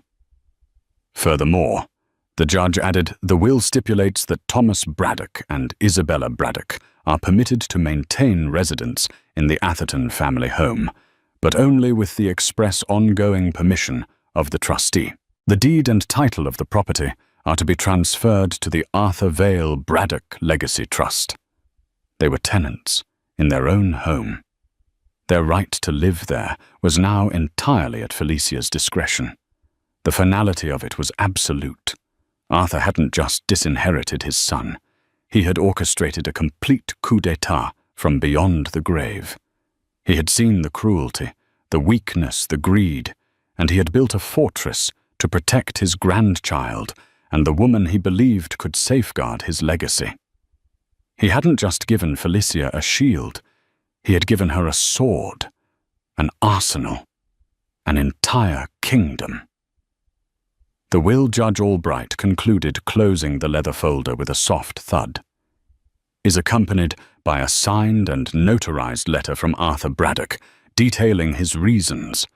It explains his concerns over his son's profligate spending, his susceptibility to his mother's corrosive influence, and his cruel and dishonorable treatment of his pregnant wife. The letter states, and I quote, 'I have observed Felicia for 2 years. She possesses an integrity my son sorely lacks. She is intelligent, compassionate, and her loyalty is not to money but to family. I do not give her this power to punish my son, but to protect my grandchild. I trust her to do what is right.'" The judge looked at Thomas. "The letter also expresses hope, Mr. Braddock, that this drastic but necessary action will provide you with an opportunity to rediscover the man you were meant to be, not the man your mother wants you to be." That last line was a dagger meant for Isabella, and it hit its mark. She flinched as if struck. Judge Albright removed his glasses and rubbed the bridge of his nose. "Given these revelations," he stated, his voice returning to its official, dispassionate tone, "the financial landscape of this divorce has been fundamentally altered. The prenuptial agreement is now entirely moot, as the primary assets Mr. Braddock believed were his to protect are in fact not his. The $50,000 settlement offered to Mrs. Braddock is, to put it mildly, insufficient." He looked at Felicia, and for the first time she saw a flicker of something almost like a smile in his tired eyes. "In fact, Mrs. Braddock is now, for all intents and purposes, the single most powerful financial entity in this room. The assets belong to the trust she controls." He turned to the stunned lawyers. "I am dissolving these proceedings for today. I suggest you all go home, absorb the contents of this will, and reschedule when you have a more realistic grasp of your clients' respective situations. Mr. Sterling," he added pointedly, "you may want to advise your client that his wife's mistake now controls his salary, his home, and his future. A bit of humility might be in order." With a final sharp rap of the gavel, he declared, "Court is adjourned." The judge rose and swept out of the room, leaving a vortex of stunned silence in his wake. For a moment, no one moved. Then, as if a switch had been flipped, chaos erupted. Reporters who had been lurking in the gallery rushed towards the doors. Sterling was frantically trying to speak to Thomas, who was still catatonic. Maria Davies was patting Felicia's shoulder. her face a mixture of shock and elation. Felicia slowly got to her feet, her legs unsteady. She felt dizzy, disconnected from her own body. Isabella was the first to move towards her, her face a terrifying mask of fury. She stalked across the aisle, her heels clicking like gunshots on the marble floor. "You will not get away with this," Isabella hissed, her voice low and venomous, close enough for Felicia to smell her cloyingly expensive perfume. "I will fight this. I will prove you are an unfit mother. I will drag your name through so much mud you'll drown in it. That baby will never see a penny." Before Felicia could react, a figure stepped between them. It was Thomas. His face was ashen, his eyes wild with a desperate, frantic energy. He looked from his mother to Felicia, then back again. "Mother, stop," he said, his voice hoarse. "Just stop." He then turned to Felicia. The contempt was gone, replaced by a raw, pleading panic. The man who not 20 minutes ago had called her and their child a mistake now looked at her as if she were a lifeline. "Ellie," he began, his voice cracking. He even reached a hand out as if to touch her arm before letting it fall. "Ellie, I didn't mean it. You have to believe me. I was angry. I was pressured." His eyes flickered towards his mother. "We can fix this, you and me. We can stop the divorce. We can raise the baby together, in our house." The audacity of it was breathtaking. The whiplash of his transformation from tyrant to supplicant was so sudden it was nauseating. He wasn't apologizing for the cruelty. He was trying to reverse a transaction that had gone horribly wrong for him. He didn't see a wife he had wounded.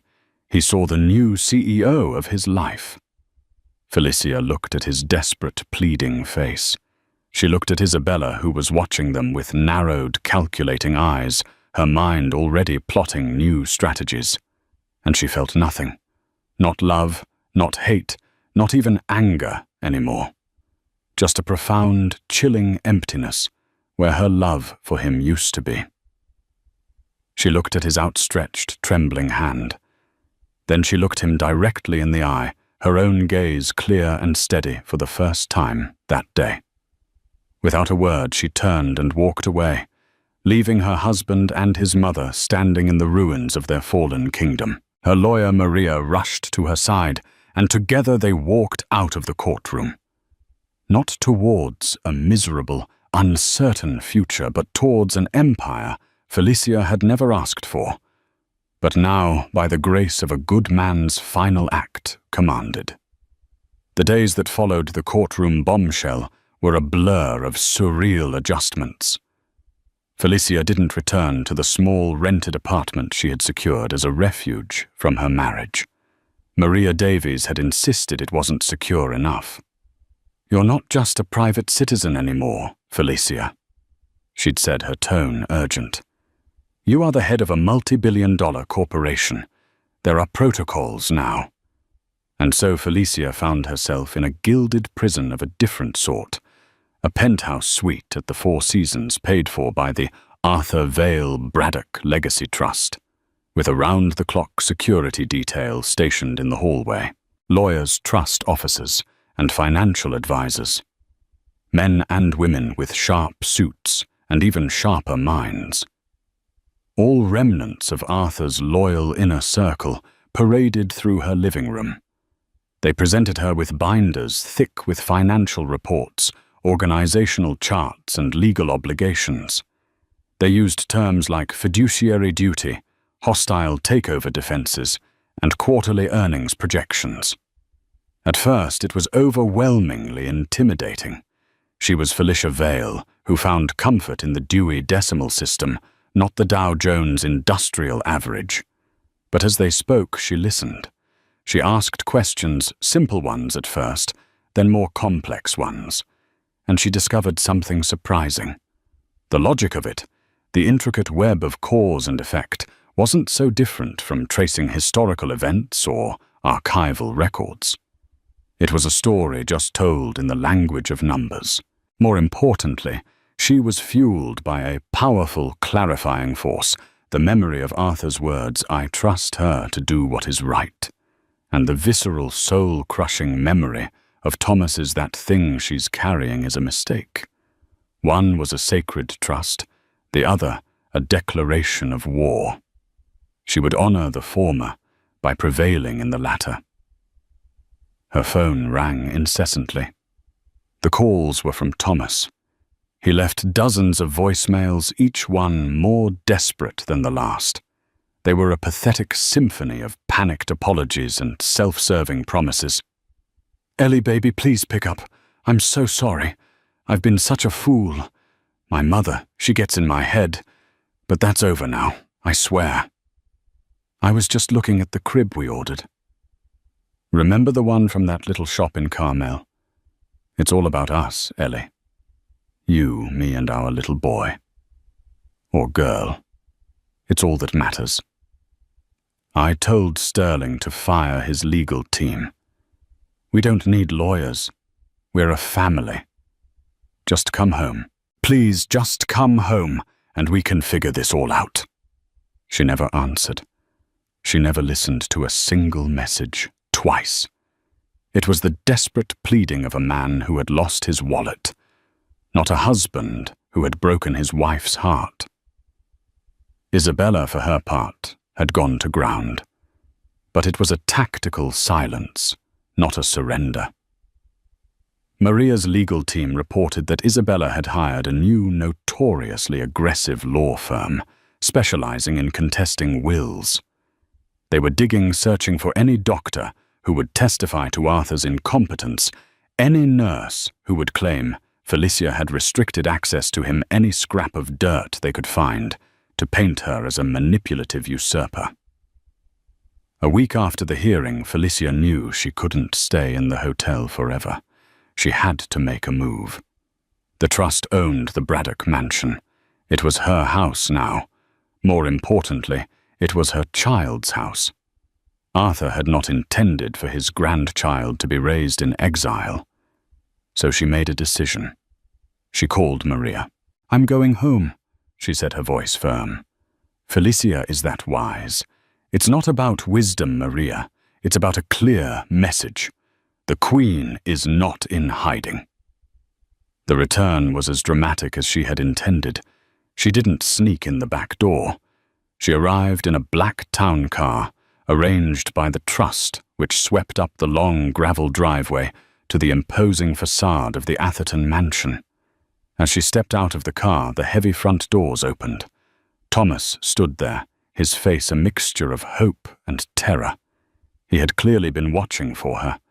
He was dressed down in a cashmere sweater, an attempt to look soft, approachable. "Ellie." He breathed a relieved smile, touching his lips. "You're home." "I am," Felicia said, her tone cool and level. She walked past him into the cavernous marble-floored foyer.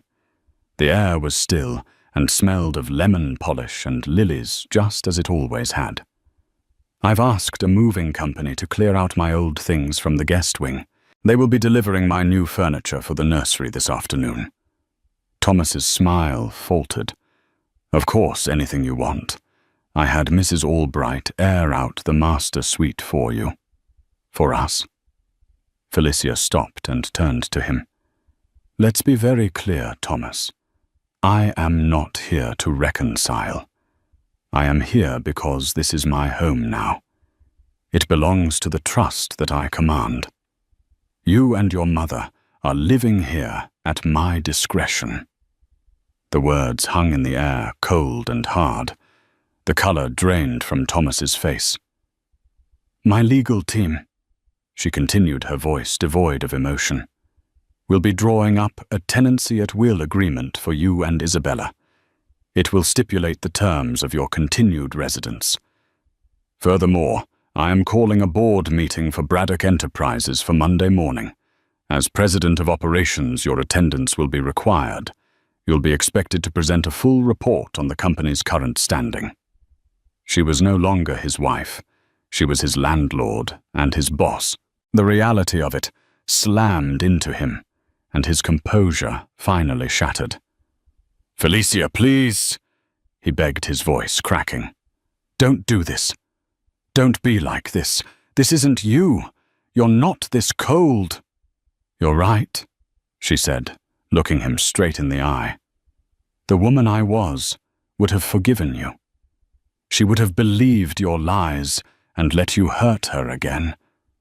But you and your mother killed that woman. You stood in a court of law, and you killed her. So you'll have to get used to the woman who is left." Just then a sharp, imperious voice echoed from the top of the grand staircase. "What is the meaning of this intrusion?" Isabella stood there, wrapped in a silk dressing gown, her face a thunderous mask. Felicia didn't even grant her a full glance. "Hello, Isabella," she said, her voice carrying easily in the grand space. "I'm home. I trust your new lawyers have explained the situation to you. You're a guest here. Try not to forget it." She turned and began to walk towards the east wing, where Arthur's private study was located. It had been her sanctuary with him, and it would now be her command center. "You will regret this," Isabella shrieked from the landing. "I will see you on the street." Felicia paused, her back still to them. "No, you won't," she said without turning around. "You will see me in the boardroom, Monday at 9 a.m. Don't be late." And with that, she walked away, leaving mother and son standing in the opulent foyer of a house that was no longer theirs, silenced by the quiet, unshakable authority of the woman they had tried and failed to destroy. The following months were a masterclass in trench warfare fought not with bullets, but with board appointments and legal briefs. Felicia, now 8 and then 9 months pregnant, moved not with the timid uncertainty of a librarian, but with the deliberate, focused strategy of a general. Arthur's study became her war room. Its rich, leather-bound books on military history and corporate biography now seemed less like a collection and more like a curated library of tactics left for her by a brilliant mentor. Her first move was the board meeting. She walked into the Braddock Enterprises boardroom, a long, intimidating chamber dominated by a colossal mahogany table and portraits of stern-faced Braddock men, and every head turned. The existing board members, all cronies of Thomas and Isabella, looked at her with a mixture of disbelief and thinly veiled contempt. Thomas sat at the head of the table, a place he had occupied for less than 3 months. Felicia, guided by Maria, and the Trust's chief counsel, took the seat directly opposite him. She didn't claim his chair. She created a new center of power. She let Thomas run through his report, a rambling, jargon-filled presentation clearly designed to intimidate and confuse her. When he finished, he looked at her, a challenge in his eyes. Felicia didn't respond directly to his report. Instead, she introduced the Trust's counsel, who then calmly and methodically laid out the legal reality of the new ownership structure. Then Felicia spoke. "Thank you, Thomas, for that overview," she said, her voice calm and clear, carrying to every corner of the room. "In my capacity as trustee, my primary duty is to ensure the long-term health and integrity of this company for the sole beneficiary. To that end, I have spent the last week reviewing the company's performance, its leadership and its vision, and I have found it lacking." She paused, letting the word hang in the air. "Effective immediately, I am exercising my authority as trustee to reconstitute the board of directors. Mr. Henderson, Ms. Albright, Mr. Chen," she said, naming 3 of Isabella's oldest and most loyal allies. Your positions on this board are terminated. Thank you for your service." The three of them stared aghast. "You can't do that," one of them sputtered. "She can, and she has," the trust's lawyer interjected smoothly. Felicia continued, her gaze sweeping the table. "In their place, I am appointing 3 new members. First, Ms. Maria Davies, whose legal expertise will be invaluable. Second, Mr. Alistair Finch."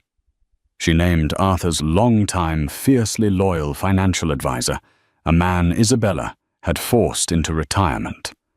And third, Dr. Lena Petrova, a leading expert in sustainable business ethics from Stanford University. Arthur Braddock often spoke of creating a legacy, not just a profit margin. We will honor that vision.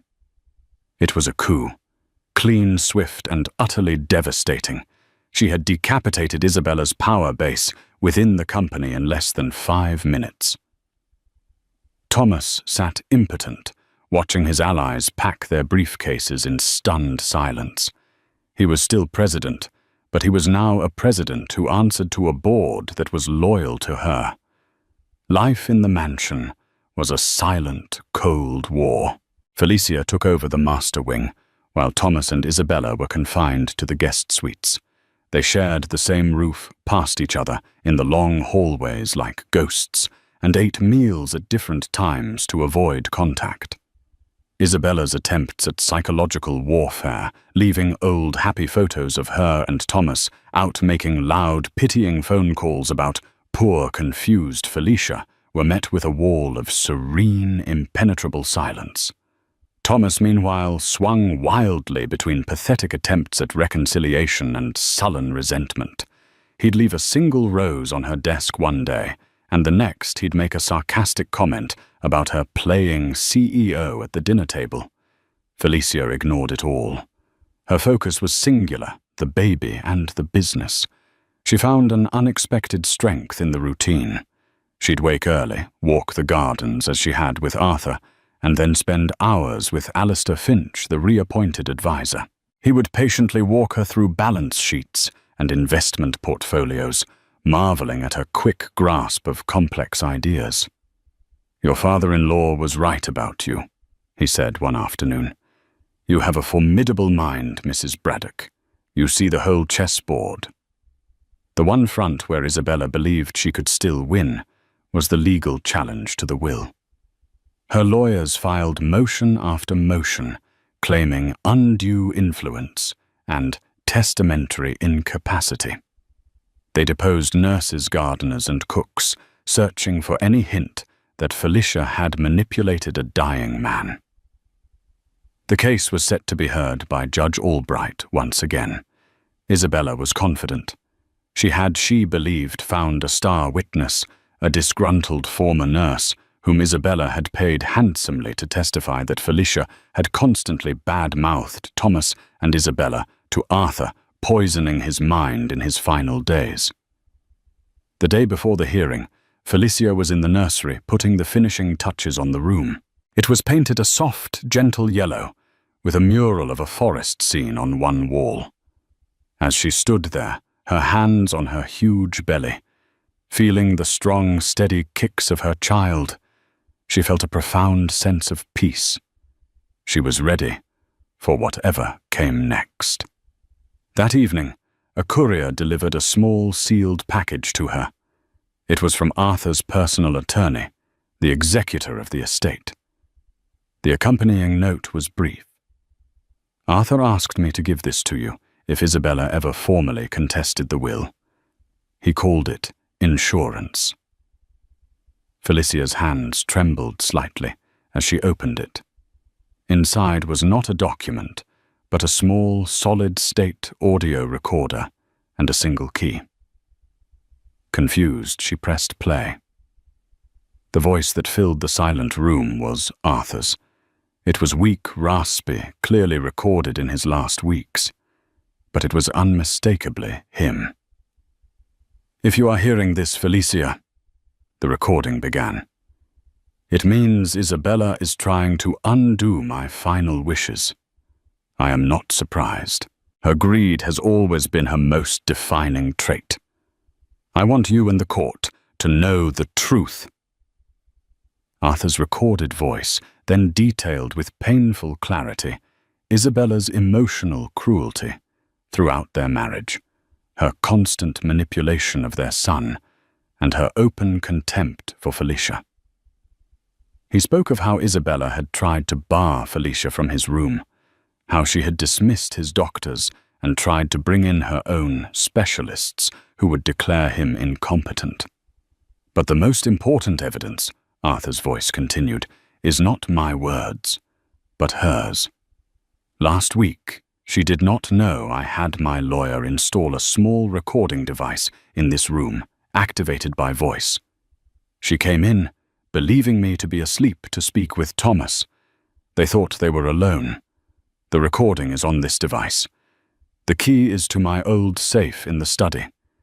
The evidence inside will corroborate everything." Felicia's blood ran cold. She stopped the recording, her heart pounding. She took the small antique key, went to the study, and opened the safe she never knew existed, hidden behind a false panel of books. Inside was a folder.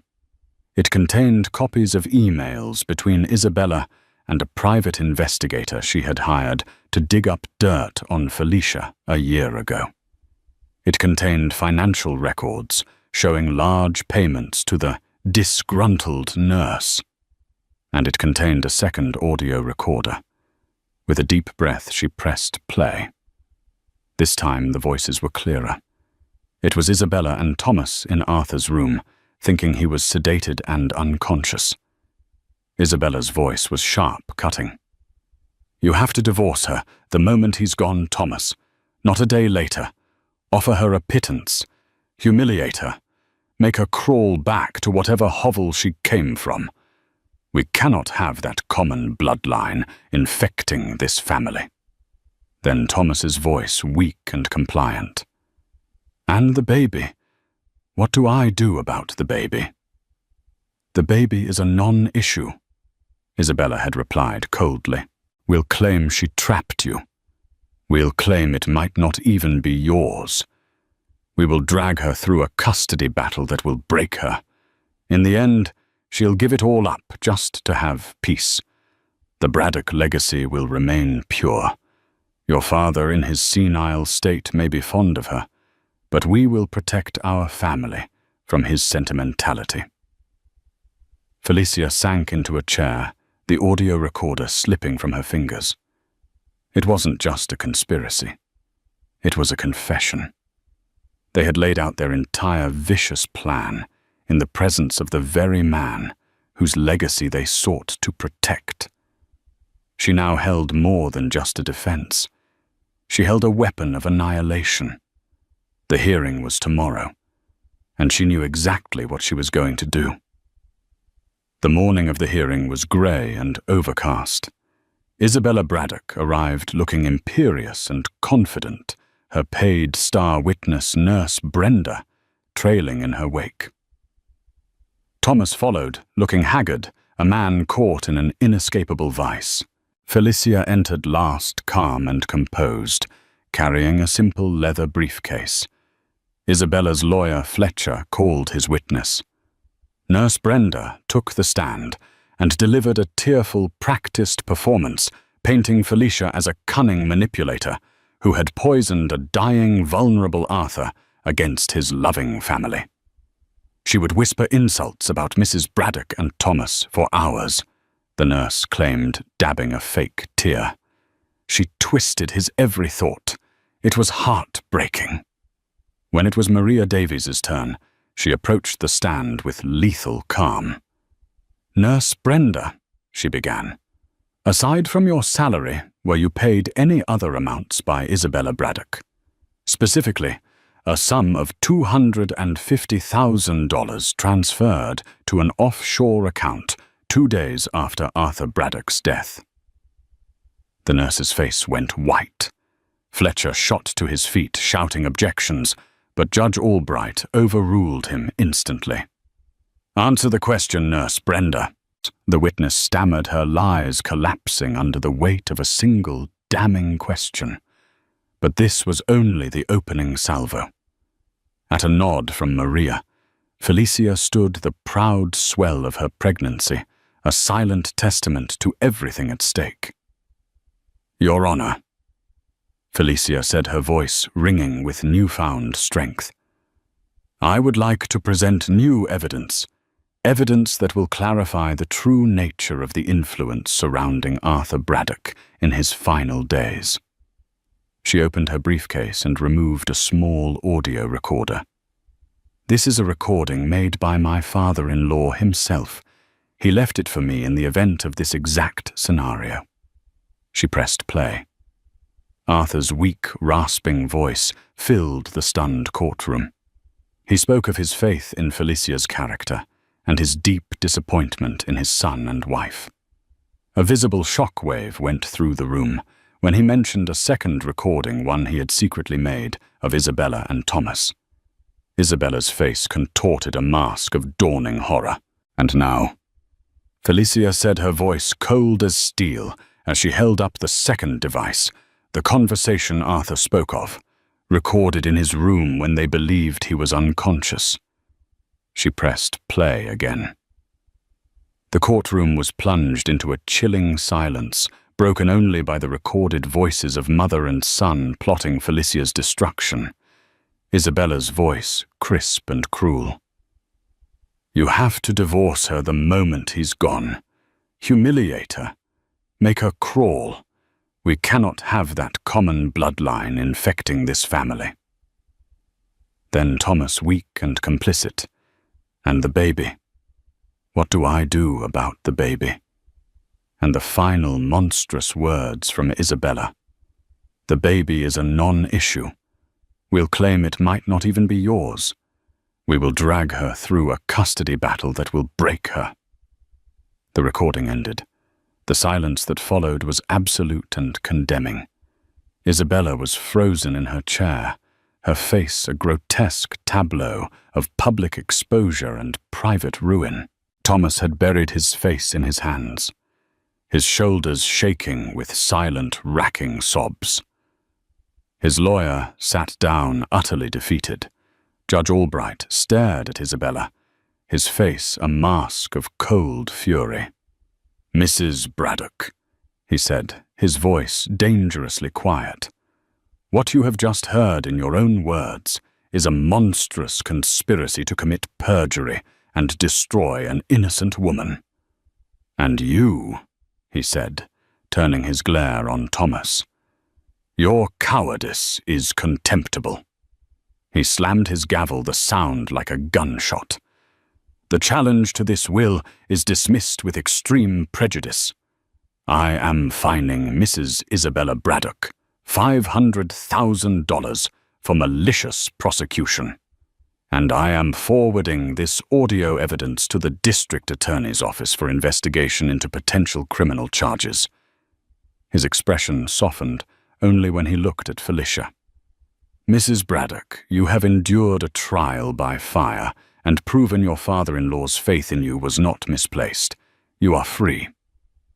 It was over. Complete victory.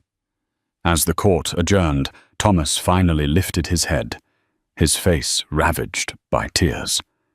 He looked at Felicia, his eyes a bottomless well of self-loathing, knowing no words could ever bridge the chasm he had created. Felicia met his gaze not with triumph, but with a quiet, somber finality. She gave a single nod, an acknowledgement of the tragedy he had authored, then turned and walked out of the courtroom without a backward glance. 2 weeks later, Felicia gave birth to a healthy, beautiful baby boy. She named him Arthur. The day she brought him home, the mansion felt different. Isabella was gone, having retreated to await the results of the DA's investigation. Thomas remained a ghost in the guest wing. Felicia stood in the grand foyer, holding her tiny son. She looked up at the portrait of the first Arthur Braddock, then at the empty, faded space on the wall where Isabella's portrait used to hang. The house was no longer a cage or a battlefield. It was a sanctuary. It was home. Her son Arthur Vale Braddock cooed in his sleep, his tiny hand wrapped securely around her finger. He was not a mistake. He was a legacy. And she was his guardian. The past was a story of pain, but the future was hers to write. From courtroom humiliation to the head of an empire, Felicia Braddock's journey is a breathtaking saga of karmic justice.